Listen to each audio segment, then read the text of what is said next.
锦衣卫们开始有序地引导在围场中的各路人马回营地。穆清仓最先回到营地，听了若雪的话，他知道此事的严重性，也知道自己此刻一定要稳住使团，不要再让人火上浇油的大做文章了。接下来回来的是三王子伯颜森。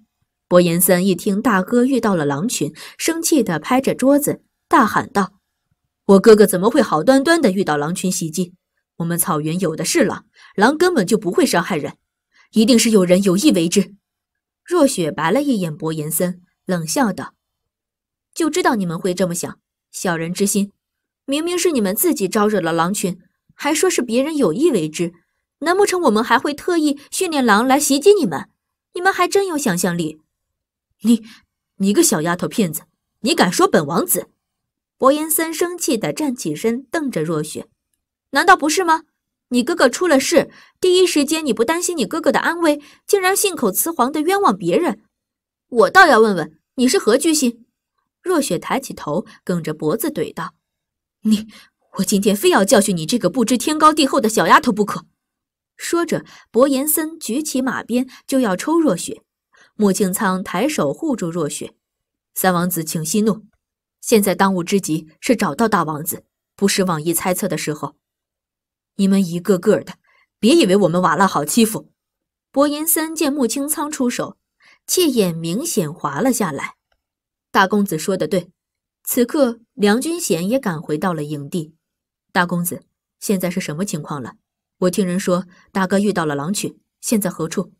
穆清仓知道自己弟弟与四王子关系好，语气也缓和了许多。大公子一队因为之前狩猎了母狼，抓到小狼，引来了狼群的围攻，现在的确是下落不明。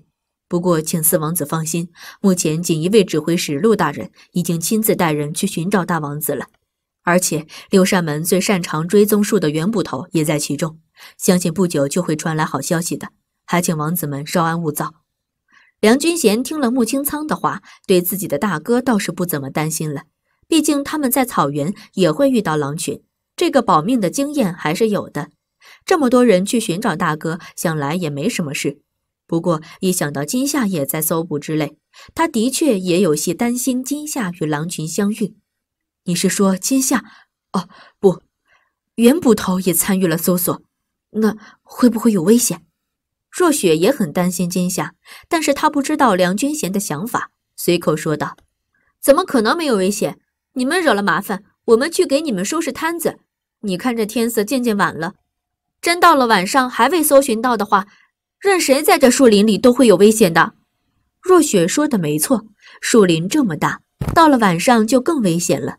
梁君贤听了若雪的话，有些坐不住了。他看着帐外的天色，心想：今夏，你一定不能出事。再说陆毅他们快马加鞭找到翟兰叶，翟兰叶见陆毅来了，心里安心了不少。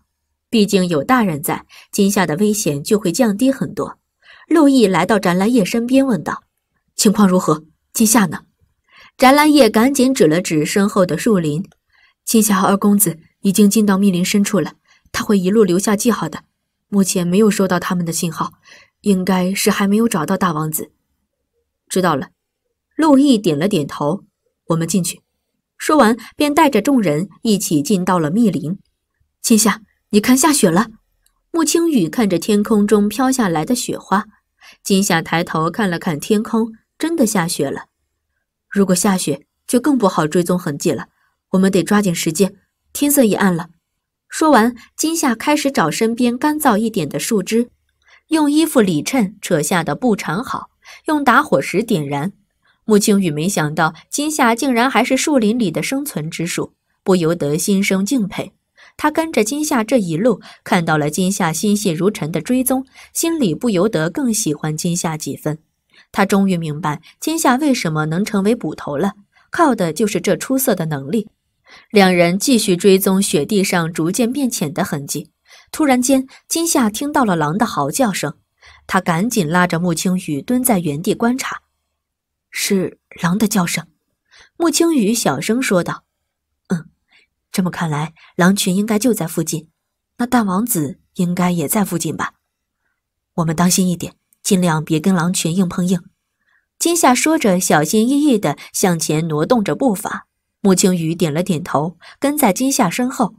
金夏轻轻扒开眼前的树枝，就见左前方50米的地方，一棵大树下躺着一个人。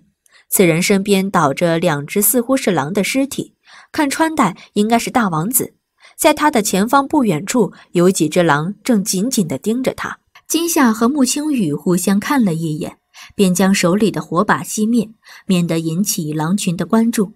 他们2个悄悄地从后面迂回到薄岩磊的身边。穆青雨小声喊道：“大王子！”薄岩磊精疲力尽地靠在树旁，忽听有人喊他，如获至宝一般的声音问道：“谁？”“我是禁军将军穆青雨，我身边是6扇门捕头员金夏，我们是来营救你的。”穆青雨小声介绍道。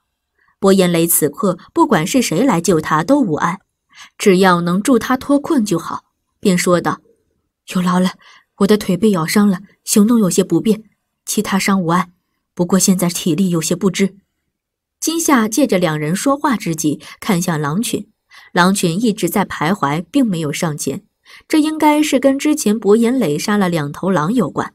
他们也意识到有危险，所以没有着急攻击。不过金夏听人说过，狼群最是会团队作战的，如果真的让他们群起而攻之，想必他们3个也没有办法一起脱困。金夏看了看四周，都是密林，没办法辨别方向，唯有左前方似乎有路的样子。“小木，一会儿我去引开狼群，你赶紧扶起大王子从左前方离开，我看那里似乎能宽敞一点。”金夏边合计边说道。穆青雨听金夏要只身引开狼群，当然不答应。“不行，怎么能让你去引开狼群呢？我去，你带大王子离开。别争辩了，我可以放信号引开狼群的注意力，再想办法跟上你们。大王子受伤了，行动不便，你可以背着他。”金夏担忧地观察着狼群的变化，就见狼群里一头似乎是头狼的开始在前面徘徊了。“那也不能留你自己面对狼群呀。”穆青雨说什么也不能让金夏以身犯险。“哎呀，别争辩了，就算你去吸引狼群，我也背不动大王子呀。你放心，我会随机应变的，不行的话我就爬树。总之，你先带大王子脱困再说。”金夏说着推了推穆青雨，示意他赶紧去背大王子。“要不你们先别管我了。”大王子知道自己现在是对方的累赘，而且之前自己也很看不起明朝的人，所以认命地说道：“那怎么可以？我们就是来救你的，你的性命关系到2国的安危，我们怎么可以把你留下？穆青雨，按我说的做，快点，不然一会儿狼群群起而攻之，我们都走不了了。”金夏着急地说道。穆青雨皱着眉头看了看大王子，他现在的确没办法自由活动，他又担心地看着金夏，随即把自己的短佩刀递给了金夏。“你拿着这个，手筒的火药有限，记得我们离开你就马上跟过来。”“放心吧。”金夏接过穆青雨的佩刀，握在手里，点了点头。穆青雨轻轻来到薄岩磊的身边，拉起他的一只手，将薄岩磊拉到自己身边，一个转身将他背在身后，随即看了金夏一眼。金夏知道他做好了准备，便拿出身上的信号筒，向着天空射了出去。砰！信号升空，在天空绽放出红色的烟火。狼群闻声纷纷仰起头。金夏看见狼群分心，赶紧说道：“快走！”穆青雨听到金夏的指令，赶紧背着薄岩磊向左前方跑去。就在他们要跑过狼群的时候，那头头狼眼神闪着寒光，仰头嚎叫着。随后狼群像有了指引一般转向穆青雨他们。金夏赶紧掏出手筒，对着头狼开了一枪，砰！正打到头狼的身上，头狼应声倒下，发出嗷呜的低呜。随后狼群被成功地转向金夏这边。穆青雨见狼群都奔向金夏，担忧地转身看着金夏。金夏怕他迟疑，大喊道：“小木，快走！”穆青雨皱着眉，咬了一下嘴唇。金夏说的对，薄岩磊不能出事，但是金夏也不能出事。穆青雨咬了咬牙，先把薄岩磊安顿好。想到这里，他背着薄岩磊向前方跑去。身后响起手筒的声音，每一声似乎都打在他的心上。金夏，等我，你一定不能有事。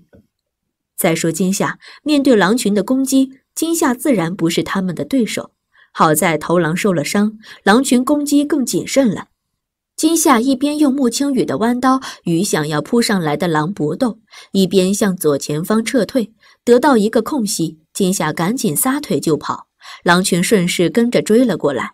穆青羽背着薄眼磊，没办法跑得太快，金夏又跑得急。